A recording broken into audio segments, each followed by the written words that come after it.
Сәлеметсіңдер ме балалар? Бүгін мен сендерді номер 116 сәбилер бақшасының шаңырақ шағын мұражайына шақырамын.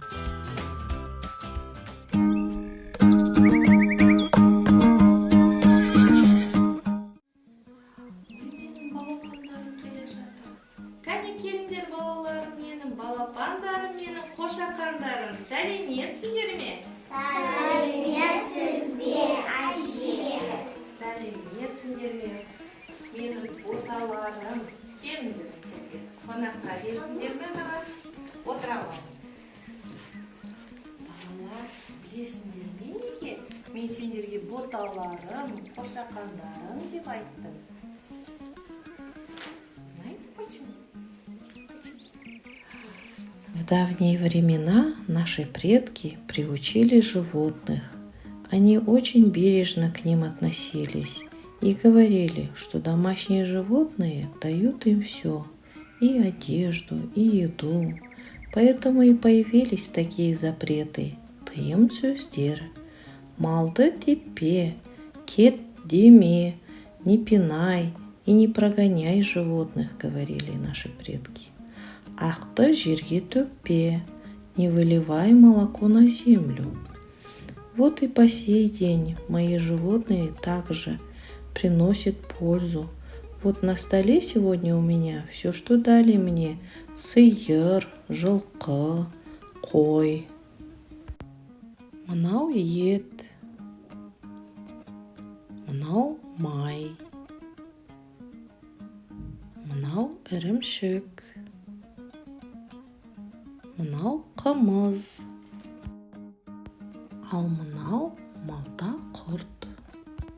Малта құрт туралы мен сендерге видеожурнал арқылы айтып берейін. Келіңдер балалар, шеңберге отырайық. Мальчик спрашивает: Малта, қайдан келдің? Әже ему рассказывает.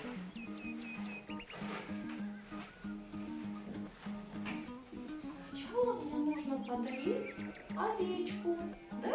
Вот посмотрите, овечку вот так вот нужно подоить.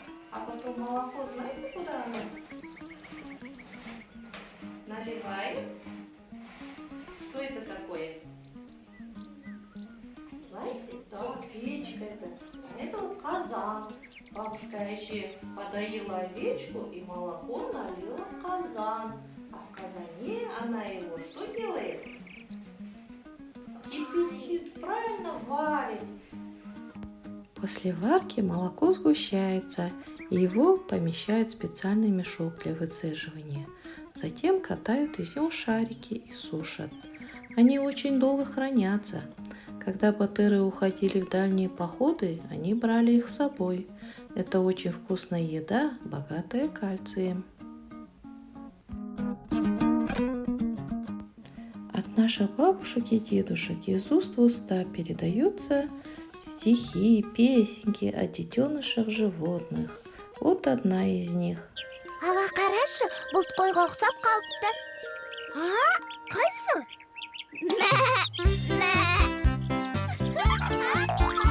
Келіңдер, ән айтамыз.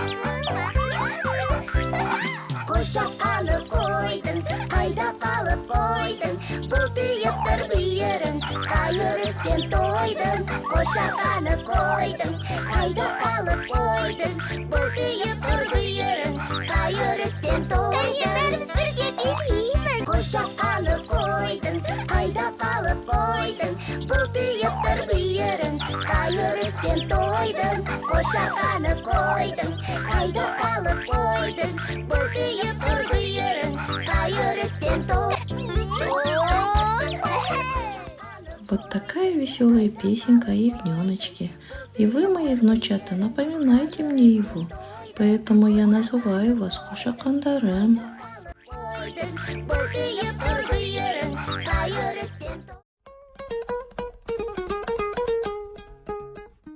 Балалар, а как вы думаете, кто из животных нужен и полезен больше?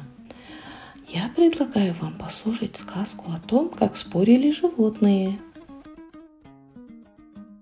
В давние времена возник спор животных о том, Кто должен начинать год?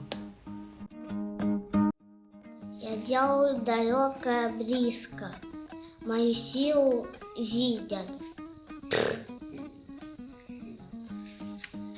Молоко пьют, из моей гривы делают аркан и веревку. Иголка, желбаса, менбала. Если ты помогаешь людям, только ради овса и сена, что они тебе дают, а я поднимаю тяжести, которые ты не можешь поднять. Я ем, что попадется. Если найдется вода, а если нет, то я продержусь несколько дней. Желбасы менбламом. Молоко, мое молоко шьют и пьют. Из него делают кут и масло, май. Желбасы менбламом. Если бы не я, чем бы люди накрывали свои жилища? Они берут мою жизнь и делают из него войлоко, кис, плетут носки и вяжут одежду желбасым менбламом. Без меня бы все люди бы проспали бы на работу. Я рано встаю и кричу о наступлении утра. А вечером я освещаю о наступлении вечера. Желбаша менбламом, кукареку. Кошечка Масы, не знаю, что сказать, придумала одну хитрость. Кто первым увидит восход солнца, кто-то будет началом года. Мяу. И когда верблюд Тиё стоял уверенный в своем росте, мышка Тышкан забралась ему на голову и первой увидела восход солнца. И с тех пор началом года стала мышка Тышкан. Ну вот, балапандарам, я думаю, вы поняли, что все домашние животные нужны и полезны. Буду рада вас видеть у себя в гостях. Қонаққа келіңдер, сау болыңдар қошақандарым.